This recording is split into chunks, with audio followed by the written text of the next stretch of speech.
SC/ST act के पिछले lecture में हमने अध्याय 2 स्टार्ट कर दिया था, और उसके पहले मैं आपको रिकॉल करवा देती हूँ। उसके पहले हमने SC/ST का एक इंट्रोडक्शन देखा था कि आखिर यह अधिनियम प्रवृत्त कब से हुआ, भारत के किन किन जगहों पर यह अधिनियम लागू है, इसमें कितने अध्याय है, इसमें कितनी धाराएं हैं, ये सारी चीजें हमने देखी थी। ठीक है ना। इसमें अध्यायों की बात करें तो इसमें अध्याय थे 5, अगर आपको याद हो तो अध्याय थे इसमें 5 और धाराओं की संख्या थी इसमें 23। ठीक है। अध्याय 1 जो था वो हमने कंप्लीट कर लिया था, और पिछले लेक्चर में हमने अध्याय 2 स्टार्ट कर दिया था।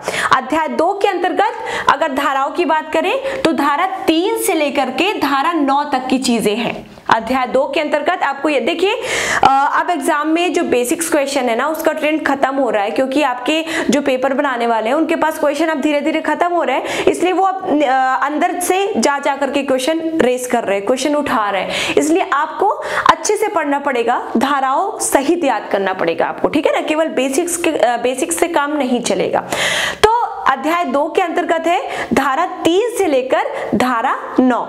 धारा 3 से लेकर के 9 तक की जो चीजें हैं उनमें से धारा 3 के अंतर्गत क्या लिखा हुआ था, अत्याचार के अपराधों के लिए दंड। अत्याचार के अपराधों के लिए दंड, जो कि हमने पिछले लेक्चर में कंप्लीट कर लिया था। अगर आपने नहीं देखा है तो मैं इस वीडियो के डिस्क्रिप्शन बॉक्स में आपको दे दूंगी।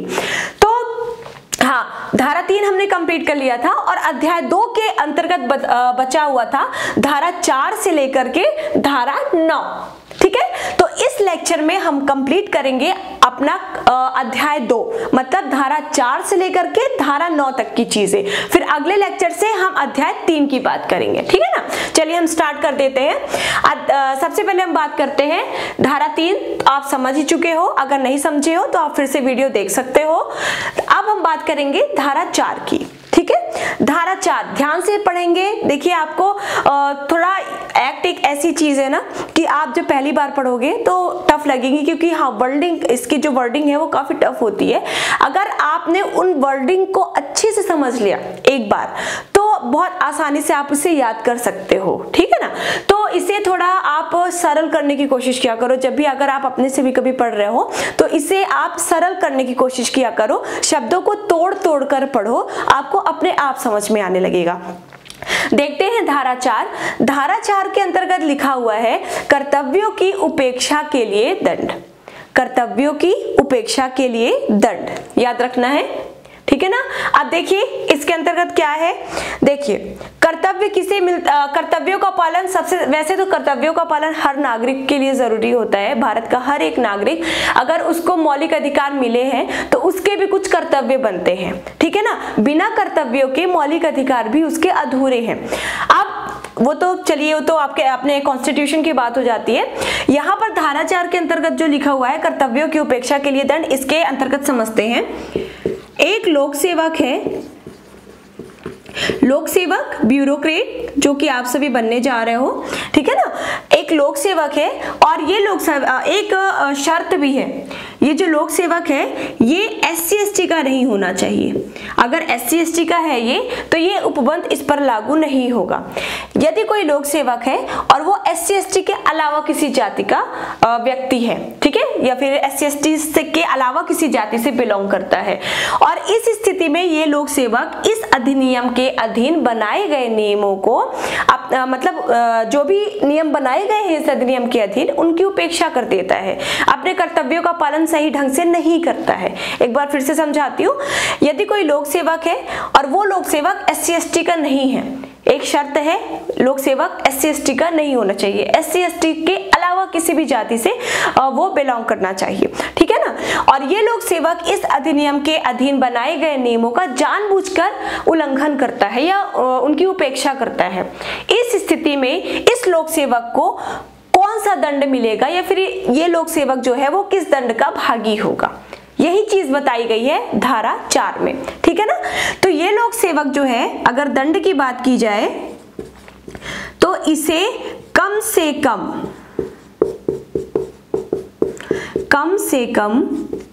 6 माह, ठीक है, और अधिकतम 1 वर्ष तक की सजा हो सकती है।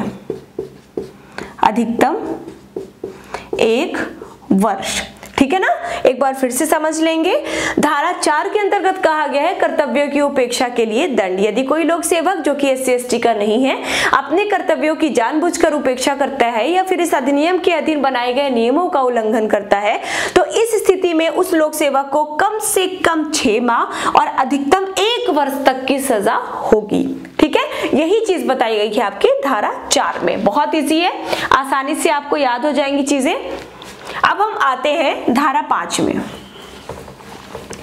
बात करते हैं हम धारा 5 की। देखिए धारा 5 के अंतर्गत लिखा गया है पश्चातवर्ती दोष सिद्धि के लिए दंड। पश्चातवर्ती दोष सिद्धि के लिए दंड, पा से पश्चातवर्ती और पा से 5, इस तरह से आप याद कर सकते हैं। धारा 5 और पा से पश्चातवर्ती। पश्चातवर्ती जो शब्द है वो आपका पिछले एक्ट 1955 में भी आया था, वहां पे मैंने समझाया था। एक बार फिर से मैं बता रही हूँ, पश्चातवर्ती दोष सिद्धि का मतलब क्या होता है। हम मानते हैं कि कोई जनरल का व्यक्ति SC/ST का घर जला देता है, ठीक है, या फिर उसका पूजा स्थल जो है वो नष्ट कर देता है, तो उस स्थिति में जो भी उस अपराध के लिए उपबंधित दंड है वो उसे मिल गया। हम मानते हैं कि उसे 7 वर्ष की कैद हो गई, ठीक है ना। अब वो 7 वर्ष की सजा काट करके आया और फिर से अपराध कर देता है। जरूरी नहीं है कि वही सेम अपराध करे, SC/ST के खिलाफ जातिगत भेदभाव के आधार पर फिर से कोई अपराध कर देता है, या फिर उसको दूसरी बार भी सजा मिल चुकी, तीसरी बार आता है तो फिर से वही अपराध कर देता है, या फिर कोई और अपराध कर देता है SC/ST के खिलाफ। उस स्थिति में उसे क्या दंड दिया जाएगा, यही चीज लिखी गई है धारा 5 में, ठीक है ना। पश्चातवर्ती दोष सिद्धि के लिए दंड। देखिए इस स्थिति में, इस स्थिति में उस व्यक्ति को, किस व्यक्ति को, जिस व्यक्ति ने SC/ST के खिलाफ कोई अपराध किया है, और वो व्यक्ति, मैं हमेशा बताती हूँ कि जो ये अधिनियम है, हम अगर SC/ST की बात करें तो SC/ST अधिनियम SC/ST के अलावा किसी जाति पर लागू होगा। यदि SC/ST के ऊपर SC/ST का ही कोई व्यक्ति अपराध कर रहा है तो उस स्थिति में यह अधिनियम जो है वो लागू नहीं होगा, ठीक है। तो हम मानते हैं कि कोई जनरल का व्यक्ति दूसरी बार या तीसरी बार सजा काट के आता है और दूसरी या तीसरी बार फिर से SC/ST के खिलाफ कोई अपराध कर देता है, तो उस स्थिति में उस जनरल के व्यक्ति को कम से कम 1 वर्ष तक की सजा,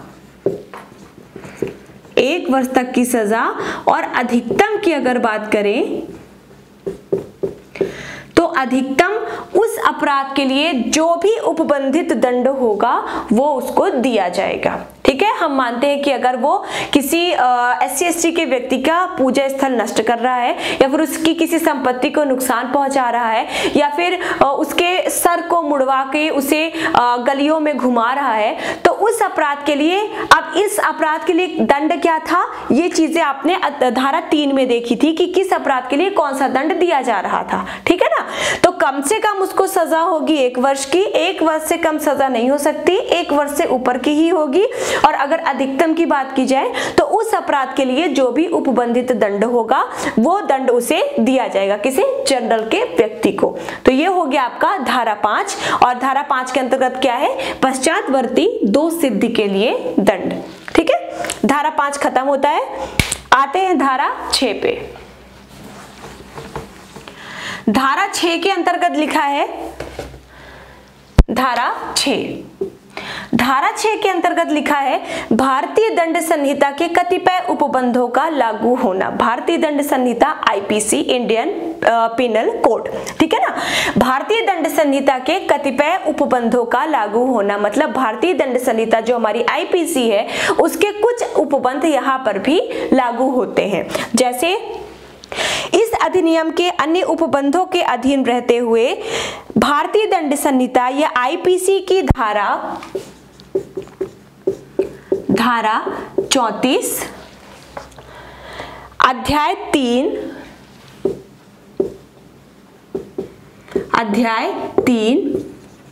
अध्याय 4, अध्याय 5,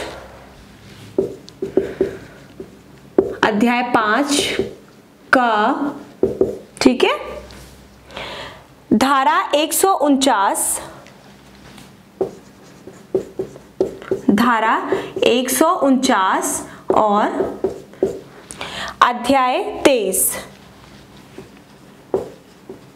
अध्याय 23, ये सब किसके अध्याय और धारा में बता रही हूं? आईपीसी की है ये, ठीक है ना।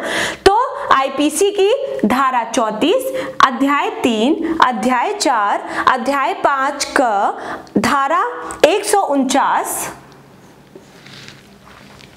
और अध्याय 23, इसके उपबंध जहां तक हो सके इस अधिनियम के प्रयोजनों के लिए उसी प्रकार लागू होंगे जिस प्रकार वे आईपीसी के प्रयोजनों के लिए लागू होते हैं, ठीक है। इसके अंतर्गत जो भी उपबंध दिए गए हैं, ठीक है, जो भी बातें कही गई हैं या जो भी नियम कानून बताए गए हैं वो उसी प्रकार इस अधिनियम में लागू होंगे जिस प्रकार से आईपीसी में लागू होते हैं।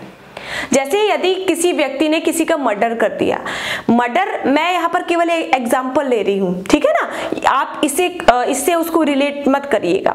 यदि किसी व्यक्ति ने, हम मानते हैं किसी का मर्डर कर दिया, उस व्यक्ति के ऊपर आईपीसी की किसी धारा का चार्ज लग जाता है, ठीक है ना। वही चार्ज सेम नहीं, मैं केवल एग्जांपल ले रही हूँ, मैं एक बार फिर से बोल रही हूँ, वही चार्ज जिस प्रकार से मर्डर के लिए उसके ऊपर लगता है वही चार्ज इस अधिनियम के अधीन भी आईपीसी के तहत लगाया जाएगा, ठीक है। तो धारा 34, अध्याय 3, 4, अध्याय 5 का धारा 149 और अध्याय 23 के उपबंध जहां तक हो सके इस अधिनियम में भी लागू किए जाएंगे, ठीक है। और इस अधिनियम की जो बातें हैं वो तो लागू होंगी ही होंगी, ठीक है। ये हो गया आपका धारा 6, बहुत इजी है। भारतीय दंड संहिता के कतिपय उपबंधों का लागू होना या कुछ उपबंधों का लागू होना। आते हैं धारा 7 में, बात करते हैं धारा 7 की। धारा 7 में क्या लिखा गया है? संपत्ति का संपहरण। अब इसे भी याद करने का तरीका अच्छा है, 7 से संपत्ति और 7 से 7, 5 से 5, 5 से पश्चातवर्ती, 7 से संपत्ति, 7 से 7, धारा 7 के अंतर्गत लिखा गया है संपत्ति का संपहरण। इसका मतलब क्या है? इसका मतलब ये है, हम मानते हैं किसी व्यक्ति ने, जनरल के व्यक्ति ने कोई अपराध कर दिया है SC/ST के खिलाफ, ठीक है ना। अब न्यायालय में उसका केस चल रहा है। अब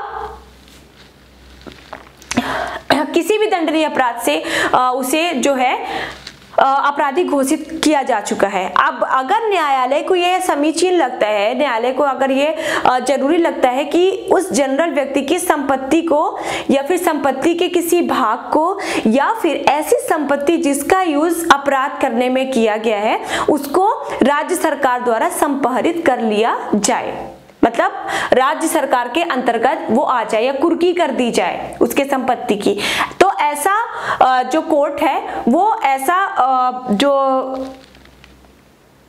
आदेश जो है वो जारी कर सकता है। एक बार फिर से आप समझेंगे। हम मान लेते हैं कोई जनरल का व्यक्ति है, ठीक है। यहां पर एग्जांपल लेते हैं कि इसने अपनी बाइक का यूज किया था, इसने अपनी बाइक का यूज किया और जातिगत भेदभाव के आधार पर कोई अपराध कर दिया और उस अपराध में बाइक का भी यूज किया गया है, ठीक है। अब उसने अपराध क्या किया? हम मान लेते हैं कि उसका एक्सीडेंट कर दिया या फिर ऐसा कोई, मतलब जातिगत भेदभाव के आधार पर कोई भी ऐसा अपराध कर दिया, ठीक है। अब ये केस पहुंचता है न्यायालय में, न्यायालय, विशेष न्यायालय, ठीक है। आगे आप पढ़ोगे। अब ये केस पहुंचता है कहां पर? न्यायालय में। अब न्यायालय जो है इस जनरल व्यक्ति को उस जो भी अपराध किया था उस अपराध के लिए जो भी उपबंधित दंड है वो दे देता है, ठीक है। अब दंड देने के अलावा भी अब न्यायालय जांच करता है और न्यायालय को ये उचित लगता है कि बाइक का भी यूज अपराध करने में किया गया था, बाइक का भी यूज अपराध करने में किया गया था, ठीक है। इसलिए हम बाइक को क्या कर लेंगे? संपहरित कर लेंगे या फिर बाइक की कुर्की कर देंगे, ठीक है। तो न्यायालय राज्य सरकार को आदेश दे देगा कि इसकी बाइक की भी, इसके बाइक का भी क्या कर लो? संपहरण कर लो, ठीक है। या फिर न्यायालय को यह उचित लगता है कि इसकी जनरल जो व्यक्ति है इसकी पूरी संपत्ति का ही संपाहरण कर लिया जाए या फिर इसकी संपत्ति पर स्टे लगा दिया जाए, ठीक है। तो इस स्थिति में इसकी संपत्ति को भी राज्य सरकार द्वारा संपाहित किया जा सकता है। आ रहा है समझ में? यही चीज है संपत्ति का संपाहरण, धारा 7 के अंतर्गत संपत्ति का संपाहरण, जो कि आपने समझ लिया। अब बढ़ते हैं आगे, धारा 8।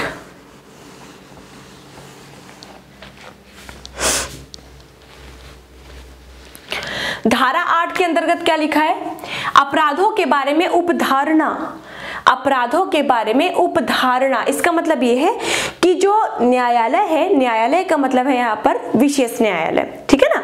जो न्यायालय है वो अपराधों के बारे में क्या धारणा कर सकती है, ठीक है ना। अब मैं एग्जांपल देके समझाऊंगी तो आपको समझ में आएगा। जैसे यदि हम मान लेते हैं कोई जनरल का व्यक्ति है, ठीक है, और ये SC ST के किसी केस में फंस चुका है या इसने अपराध किया था और ये अपराध जो है इसका सिद्ध भी हो गया है, ठीक है। अब इस जनरल के व्यक्ति का एक दोस्त है, वो भी जनरल का ही है, मान लेते हैं जनरल का है या फिर OBC का है, SC ST का नहीं है।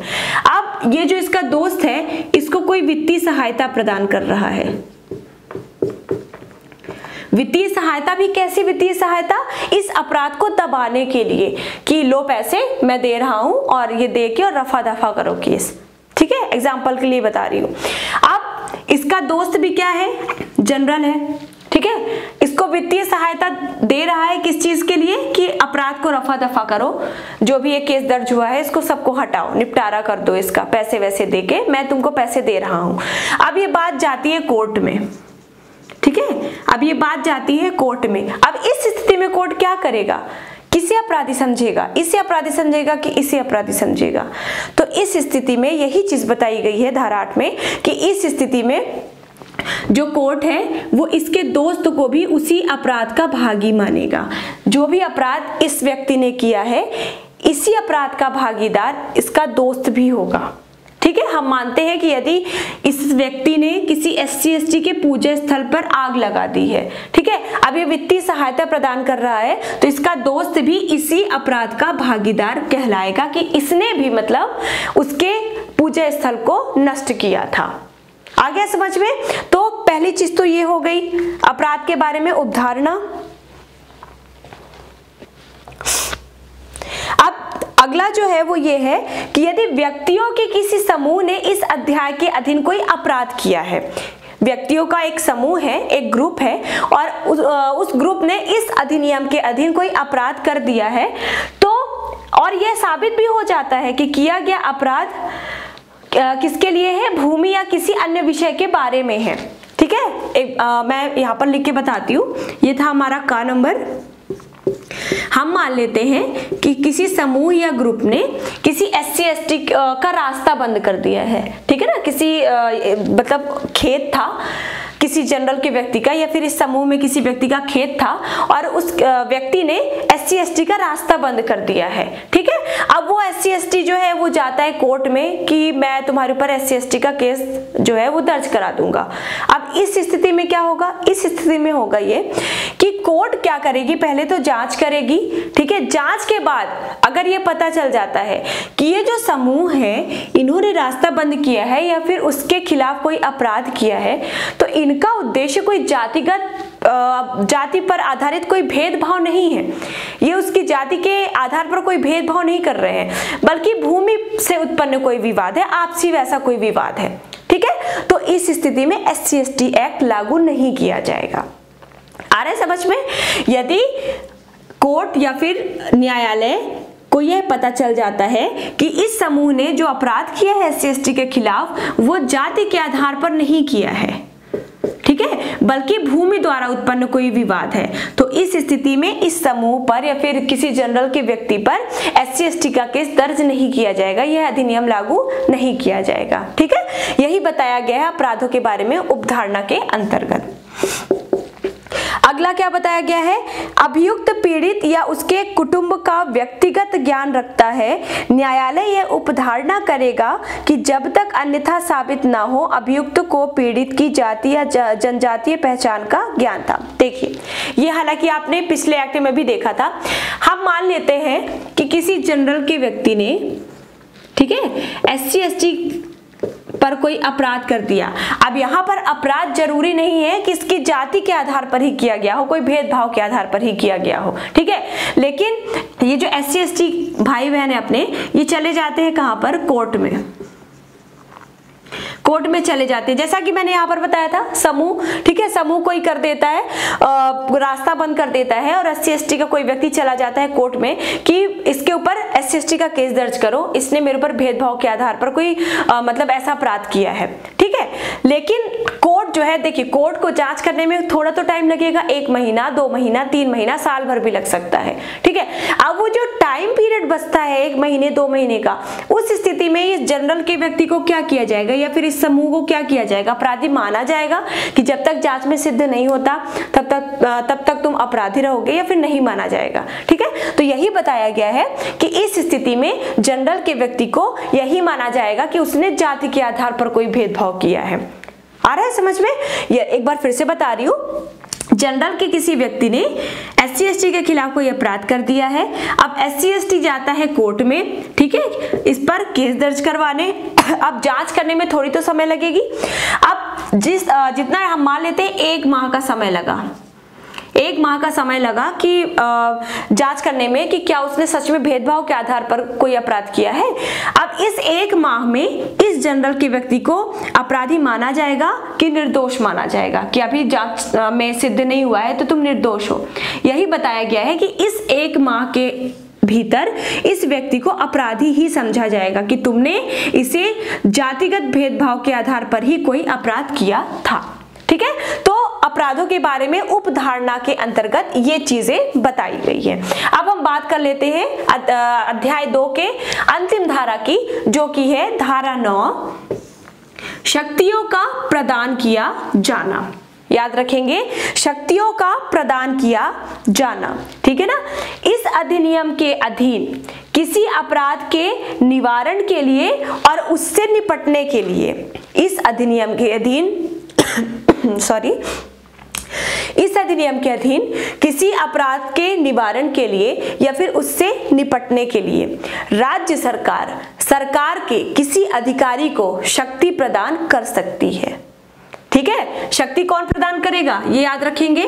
शक्ति कौन, यहाँ पर, हाँ, एक चीज और, जहाँ पे संपत्ति का संपहरण था, यहाँ पर याद रखना है आपको, संपत्ति संपहरण करने का आदेश किसने दिया था? न्यायालय ने।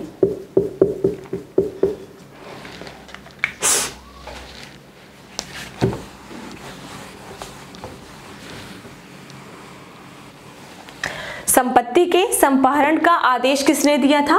न्यायालय ने। और संपहरित किसने किया था? राज्य सरकार ने। ये याद रखना है, पूछा जाता है, ठीक है। इसी प्रकार शक्तियों का प्रदान किया जाना, शक्तियां कौन प्रदान करेगा? राज्य सरकार, राज्य सरकार, ठीक है। किस लिए? अपराधों के निपटान के लिए,